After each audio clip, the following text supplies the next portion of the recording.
મેટ્રોની કામગીરીથી સુરતમાં 22 મહિનાથી વેપાર ધંધાથી પરેશાન થયેલા દુકાનદારોએ મેટ્રોની કામગીરી બંધ કરાવી વિરોધ કરી ધરણા કર્યા હતા।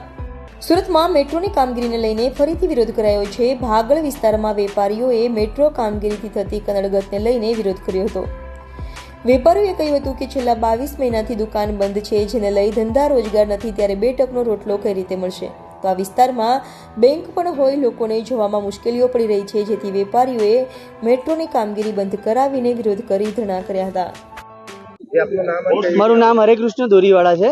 અમે આ બાબતે વળતર બાબતે કે રોડ ખોલ્યા બાબતે ઘણી સરકારી અર્ધ સરકારી સંસ્થાઓમાં, ઇવન મેં CMO ઓફિસોમાં પણ લેટરથી અને ઓનલાઈન પોર્ટલ પર રજૂઆતો કરી છે કે અમને આ પ્રોબ્લેમ આવી રહ્યો છે, પણ કોઈ રિસ્પોન્સ આવ્યો નથી આજ સુધી।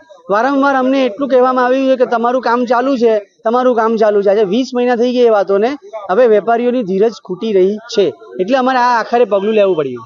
આગળ તમને કોઈ એમાં અમને રિફંડ આપવામાં આવ્યું છે, પૈસા આપવામાં આવ્યું છે? અમને વળતર આપવા માટેની કમિટમેન્ટ આપવામાં આવ્યું છે, પણ આજ સુધી કમિટમેન્ટ જ રહ્યું છે, એની કોઈ ઇમ્પ્લિમેન્ટ થયું નથી, એની કોઈ રજૂઆતો અમારી સાંભળવામાં આવી નથી।